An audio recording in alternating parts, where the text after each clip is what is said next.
Ashton Dwayne Hagans, born July 8, 1999.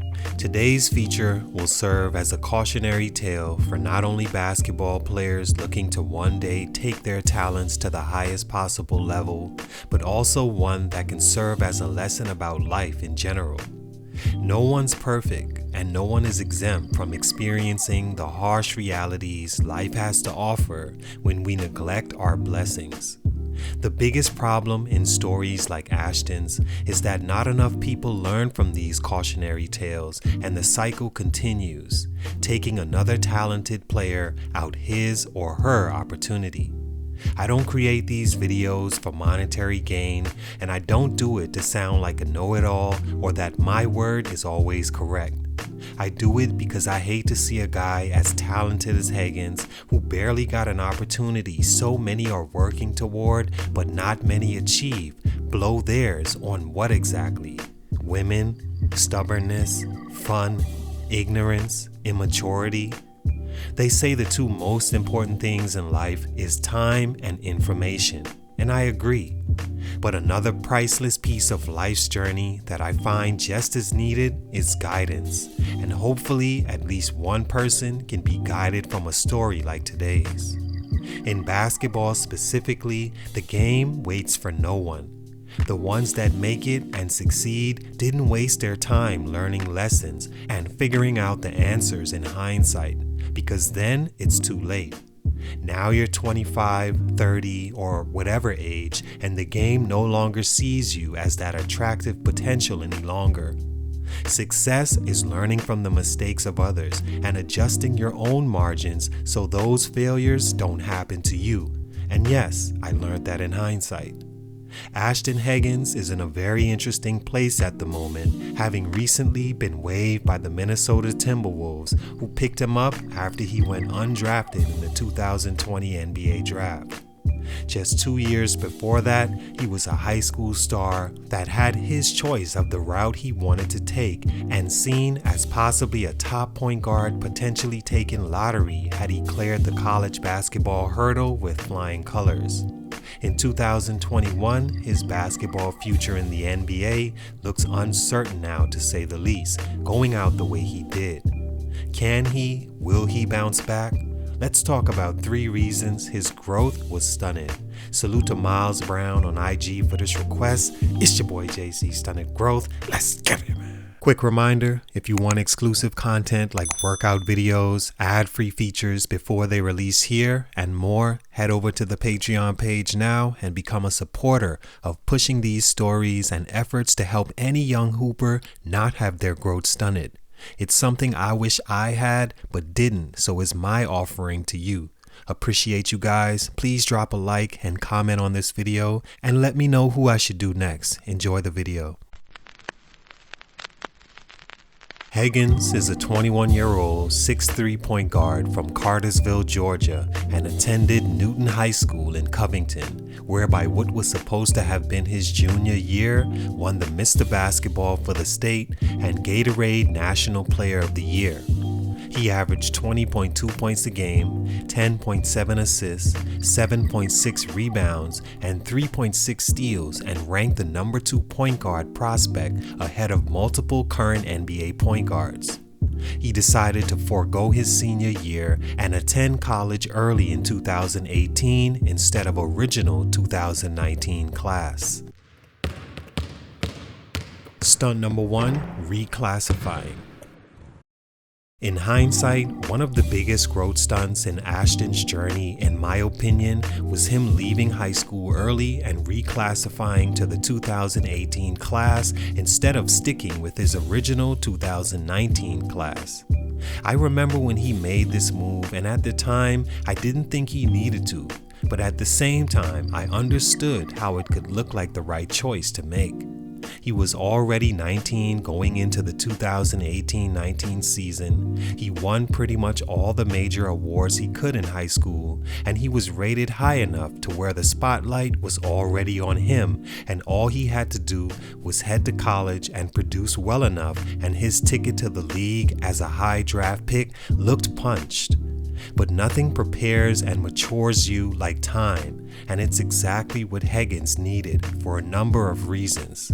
First off, obviously he wasn't mature enough to make such a leap, and that followed him to his days in college, where over the course of his 2 years there, he was suspended for his conduct, clashed on court with coach John Calipari, and also teammates at times, and as the point guard and supposed leader of the team that's trying to impress next level scouts with that leadership, that's unacceptable. Him being waived by the Timberwolves for any reason, especially something as immature as breaking simple pandemic protocols, says that at no point in college, even through the disciplinary measures taken against him, did he learn from those experiences. To be right at the edge of making a roster as an undrafted player and have something negative in your control cause a team to let you go says that you can't be trusted as a leader at this point, and tells other teams they may need to look elsewhere if they were thinking of investing in your talents, seeing as there's younger, more mature guys coming in every single season.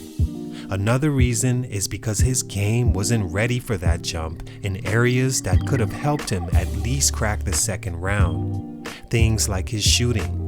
Already not the most gifted athletically, not being a speedy guard or a finish above the rim guy, that shooting becomes a lifesaver, especially on a level like the NBA. It was one of the first deficiencies I noticed in his game since high school.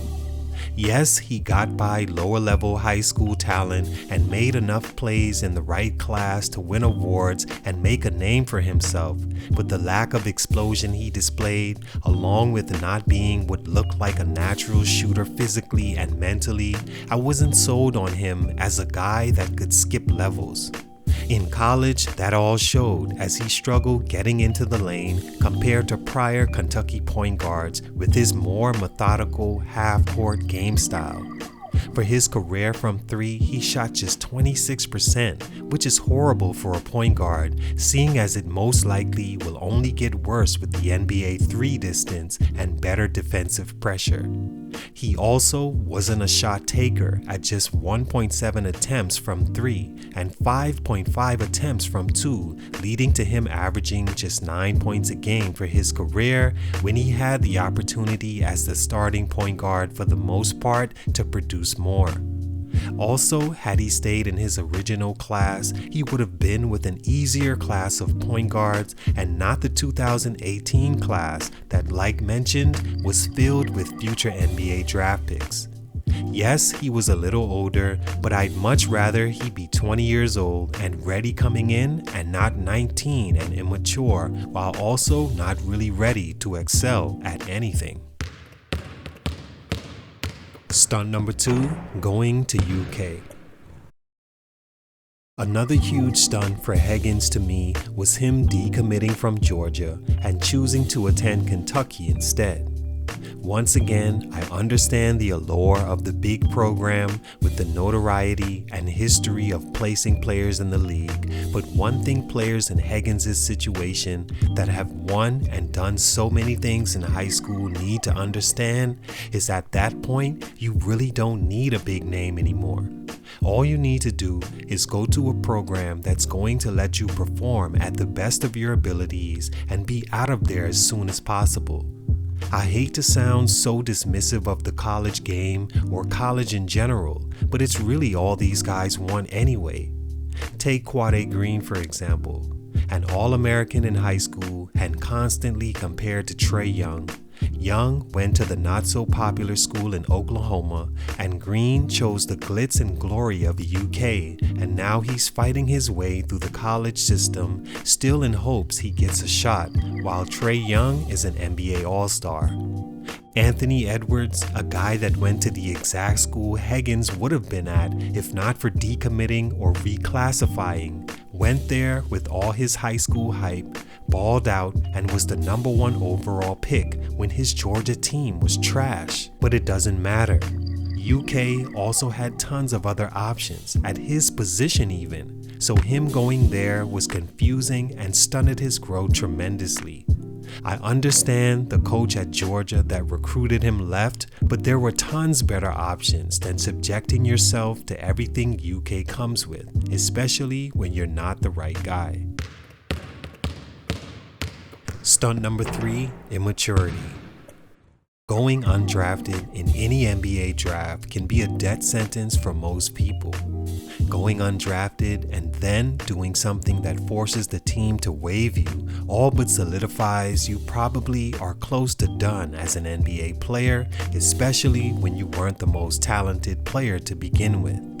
The Timberwolves threw Hagans a life vest after seeing former teammates all get drafted, and he sat and watched the draft fly by.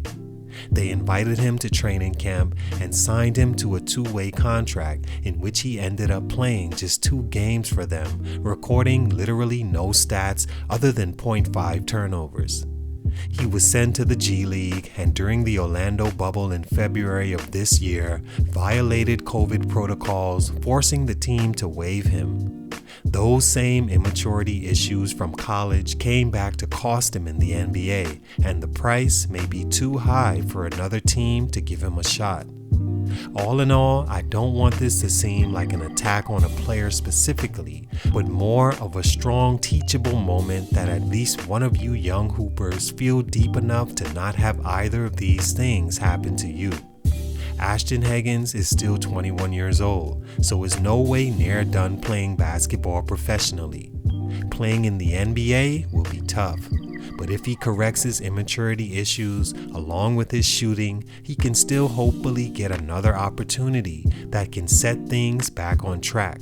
But as of right now, for these reasons, his growth is being stunted. It's your boy JC Stunted Growth, and I'm out.